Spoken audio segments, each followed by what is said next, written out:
Top quality और consistent performance के लिए सिर्फ सिल्वर पंप। टॉप क्वालिटी और कंसिस्टेंट परफॉर्मेंस के लिए सिर्फ सिल्वर पंप, नाम याद रखना। काय सांगणार आज भाजपच्या वतीने या ठिकाणी तिरंगा रॅलीचं आयोजन करण्यात आलं होतं, यामध्ये तुम्ही स्वतः सहभागी झाले, मोठ्या प्रमाणावर अधिकारी करण्यात आज जळगाव शहरामध्ये तिरंगा रॅलीचं आयोजन या ठिकाणी करण्यात आलेलं आहे। आपण ठरवलंय की देशभर, राज्यभर, सर्व छोट्या मोठ्या शहरांमध्ये, गावांमध्ये तिरंगा रॅलीचं आयोजन आपण केलेलं आहे। 22 एप्रिल रोजी जो भ्याड हल्ला अतिरेक्यांनी पेलगाव येथे आमच्या पर्यटकांवर केला, 26-27 जण त्या ठिकाणी धारातीर्थ पडले, त्या ठिकाणी त्यांचा मृत्यू झाला आणि म्हणून त्याचं चोख उत्तर आमच्या देशाचे पंतप्रधान, आमचे तिन्ही सेनादल त्यांनी पाकिस्तानला दिलेलं आहे। सोडो की पळो त्यांनी त्यांना करून सोडलेला आहे आणि म्हणून संपूर्ण देश हा मोदीजींच्या पाठीशी आहे, संपूर्ण देश हा आमच्या सेनेच्या पाठीशी आहे हे दाखवण्यासाठी आम्ही संपूर्ण देशभर या तिरंगा यात्रेचं आयोजन या ठिकाणी केलेलं आहे। याच्यामध्ये सर्व धर्मीय, सर्व पक्षीय, सर्वच लोकांना त्या ठिकाणी आवाहन करण्यात आलेलं होतं आणि मला वाटतं सर्व राज्यामध्ये 3 दिवस आपल्याला 3 दिवस दिलेले आहेत, 16, 17, 18 ते 3 दिवस या रॅलीचं आयोजन या ठिकाणी केलेलं आहे। तो एक जनभावना अशी व्यक्त केली जाते भारतामध्ये किंवा पाकिस्तानचा जो विषय आहे नरेंद्र मोदींनी त्याचा कायमचा संपला पाहिजे, कारण वेळोवेळी पाकिस्तानच्या कुरघोड्या सुरू असतात, त्यामुळे ही एक चांगली संधी आहे कुणाची मध्यस्थी ऐकून न घेता नरेंद्र मोदींनी हा विषय कायमचा संपला पाहिजे असं जनभावना व्यक्त केली जाते।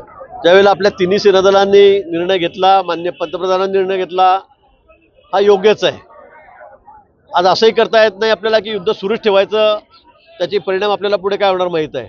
आणि जसं भारत पाकिस्तान होणार नाही तर तिकडनंही 4 देश उभे राहतील, आपल्याकडून उभे राहतील आणि आपण बघताय युक्रेन रशियामध्ये काय चाललेलं आहे, इस्रायलमध्ये काय चाललेलं आहे आणि आपला देश हा विकासाच्या दृष्टीने घोडदौड करतोय।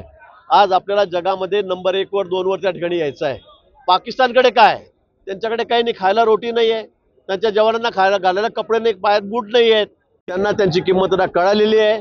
भारताची ताकद नुसत्या पाकिस्तानलाच नाही तर जगालाही कळालेली आहे आणि म्हणून या ठिकाणी युद्ध स्थगित करण्याचा निर्णय माननीय पंतप्रधानांनी घेतला, तो विचारांतीच घेतलेला आहे। मला वाटतं तो योग्यच आहे, पण पुढे त्यांनी सांगितलं जर पाकिस्ताननी आता पुढे एखाद दुसरी जरी चूक केली तर पाकिस्तानला आता आम्ही शिल्लक ठेवणार नाही, त्याचं नावच जगाच्या नकाशावर ठेवणार नाही, हे आमच्या पंतप्रधानांनी सांगितलं, आमच्या तिन्ही सेनादलाच्या प्रमुखांनी सांगितलेलं आहे।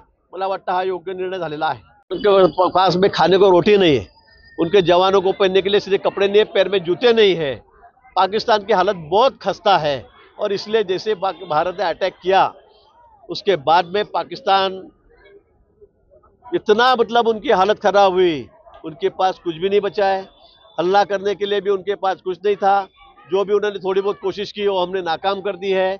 और पाकिस्तान ने पूरे दुनिया के सामने हाथ पैर जोड़े, सबके सामने माफ़ी मांगी, उन्होंने कहा कि भाई भारत को रोको, मोदी जी को रोको, भारत की सेना को रोको, ये उन्होंने सबके पास जाके हाथ पैर जोड़े। इसलिए मोदी जी ने निर्णय लिया, हमारे तीनों सेनादलों ने निर्णय लिया है कि ये युद्ध संस्थगित किया जाए।